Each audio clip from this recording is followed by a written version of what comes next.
Please join me in welcoming our three presenters for this morning.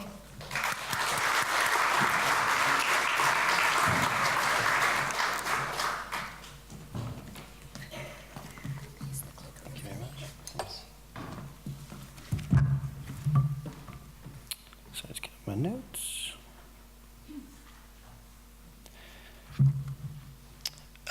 Thanks, Katie. Very happy to be here.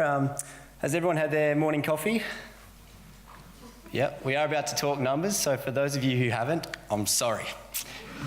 My name is Tom Chappel. I'm very excited to be here. We at STR are the premier source for accommodation benchmarking services. Simply put, that means that accommodation operators tell us how they're going on a daily, weekly or monthly basis. We then crunch those numbers and provide them a report back to them which outlines their occupancy, average daily rate and RevPAR relative to their local market. And some of you may not be too familiar with these KPIs. Don't worry, I'll talk to them as we go through. So the great thing about having access to this information is that we can aggregate the data and report on a variety of different markets and geographic regions dependent on our clients' needs. For example, in 2016, the Australian government sought to review the survey of tourist accommodation, which is known as the STR, to understand if there was a more economic and practical solution for all industry stakeholders. By tender process, STR was awarded this data collection, which is a win for the industry, including all stakeholders such as the awesome guys at NT Tourism benefiting from these actionable insights. So what I'd like to do today and what I'm hoping to achieve is really provide you with actionable insights that will assist your conversations throughout the day. Starting with an accommodation performance overview for Australia as a whole, narrowing down to Darwin and how Darwin fits relative to broader markets. And just a quick thank you to those of you who do currently work with STR, because without your support, today's presentation wouldn't actually be possible. So starting with Australia, how is Australia performing? And I mentioned RevPAR earlier. RevPAR is really the true measure of performance because that represents total revenue earned from all available rooms, whether they were sold or not. And you can see here, Australia is sitting on a healthy growth at 1.2% relative to last year. However, 2018 actually saw the smallest growth in RevPAR in the last 6 years. So let's explore why. Australia has been sitting at a national occupancy of a healthy approximate 75% for the last 4 years. But we actually saw a decline in occupancy for the first time since 2012. Now, we'll explore the main contributors to this in a bit, but the main reason is supply finally tipped demand. So more rooms were added to the market than rooms sold. As I mentioned, Australia's seen a healthy occupancy of 75% for the last 4 years. So mum, dad and the kids packing up, doing more Australian holidays, airline capacity, exchange rates are all factors here. So investors and developers are clearly seeing Australian markets as a long-term desirable location, as you can see there. Supply isn't slowing down either. When you look at Australia's total pipeline, we actually sit third relative to all of Asia Pacific, next to Japan and China, with 50,000 rooms planned to be built in the next few years. You can see there's currently 16,500 currently under construction. And there are two implications here, possibly. One is obviously pressure on existing operators to their clients in terms of fighting for that demand. And secondly is Australia's growth overall. So I suggested we would explore why Australia's slowed down ever so slightly when we look at the ADR matrix for the key markets. So some saw losses, some stayed still like Melbourne, or others saw dramatic declines. Perth and Brisbane and Darwin all saw major declines. But however, Darwin is purely demand driven, and obviously we'll explore this further. Gold Coast and Canberra, Gold Coast and Canberra all reported moderate growth. Sydney close to the pack, but still remained outperformance by an absolute long shot. Small declines in ADR as a result of increased supply is a driver here. Adelaide and Hobart also reported moderate growth.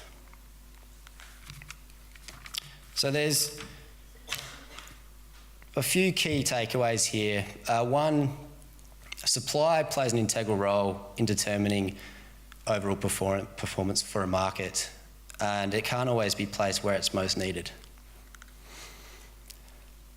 So how is Darwin performing? Let's start with supply. So 1,041 rooms added in the last 4 years. And it might also be worth noting here that 55% of these new rooms are upscale. So upscale class continues to hold the highest share of the market. 240 rooms, obviously quite recently under construction with the new Western Darwin Hotel. Remaining projects remain unconfirmed with approximately 600 rooms. Quite a different graph to Australia total. So we'll start with 2014, where you can clearly see the contracted nature of the market. Average daily rate, which is the average rate paid for the rooms you've sold as an operator, peaked despite the drop in occupancy. Occupancy went out to bottom out in 2016.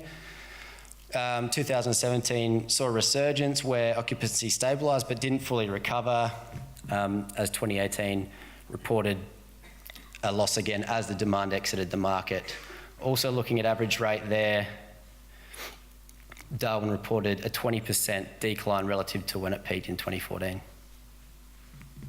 So interesting to... Does anyone like to take a photo? I believe that will be sent out after the presentation, but, you know, happy to take a photo of me if you like. Or... So what is interesting when we look at it for 2018, it is pleasing to see that rate is actually holding on despite the large decline in occupancy.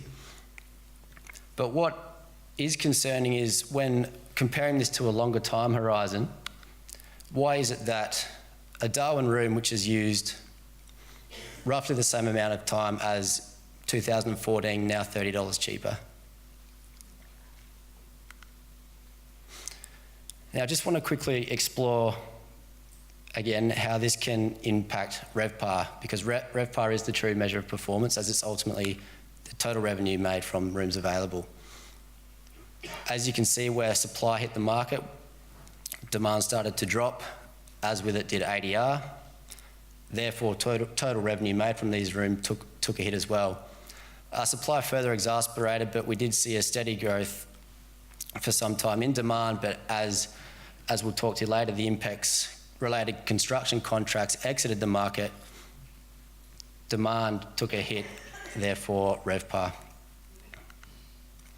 So just to put things in perspective, I'll take a time to have a look at this slide because there's a few key takeaways here. This slide represents the total supply and demand gap.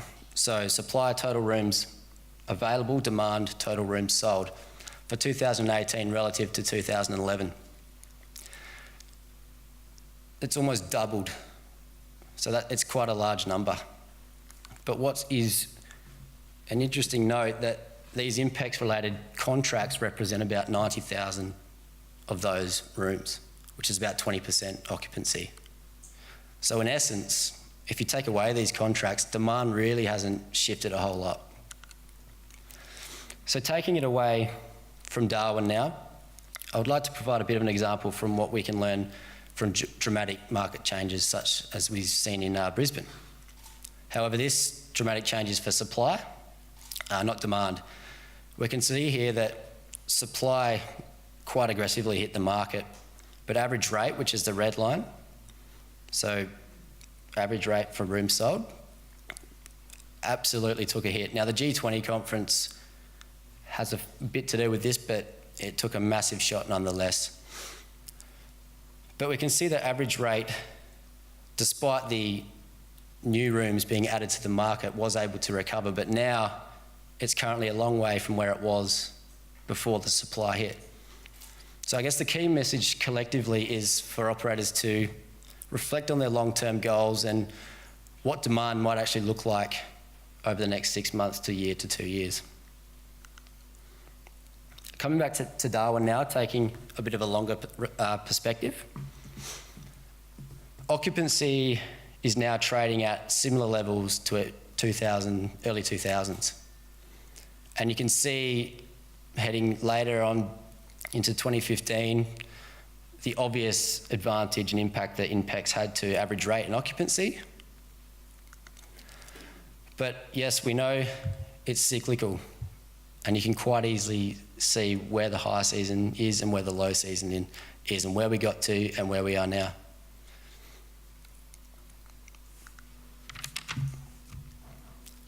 So what I want to take away, or hope you to take away from this, is following the exiting of the INPEX-related demand, occupancy is only ever so slightly below where it peaked. Same with the low season rate. So the opportunity is here if you're an operator. Yes, it's going to be challenging, but it's exciting because now we do have the capacity to crack that leisure market and make the most of it. Speaking closely to market class for a second here, the demand did allow higher class properties to perform well, but as this did exit, both obviously dropped in unison, and there can be two implications here as pricing does compress, which means a lower difference between the lowest price and the highest price. One is obviously for the operators of lower tier properties. More clients are able to afford higher class properties, therefore that puts a pressure on their demand and their occupancy. And to higher tier properties, their overall growth for average rate may take a hit too. So just something to think about there as well.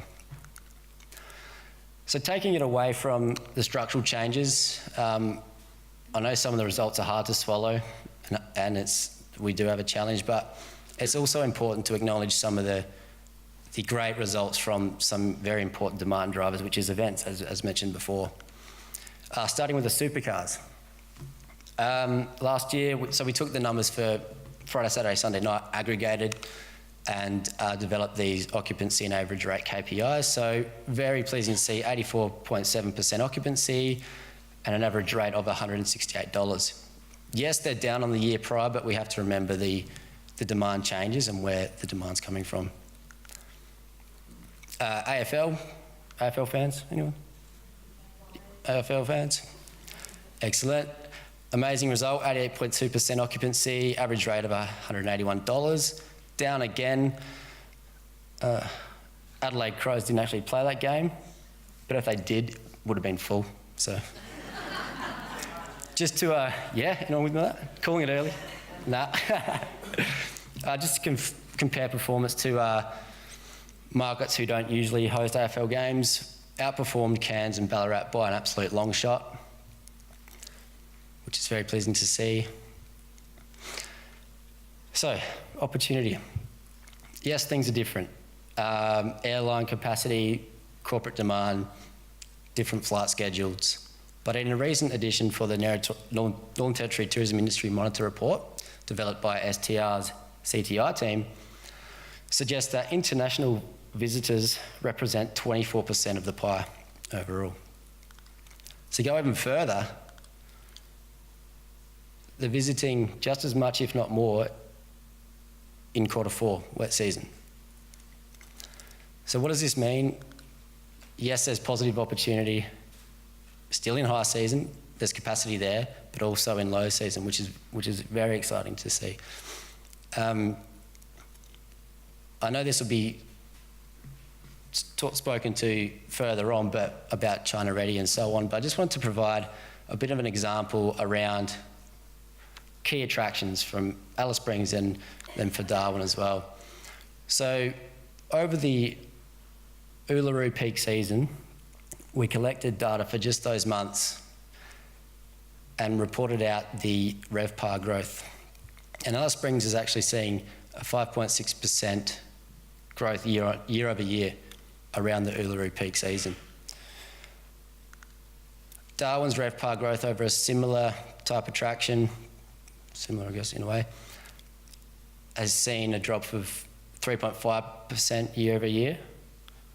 But we are confident that we're going to see this type of growth improve, not just for Kakadu, but tourism overall. And we at STR are very excited to track and understand how this is going and keep you as an industry updated. So if you're an operator, business owner, you can access this information for yourself. Networking drinks, feel free to come and have a chat. I'd love the opportunity to speak to you and see how you've been affected and so on. So that's all I've got, and thank you for having me.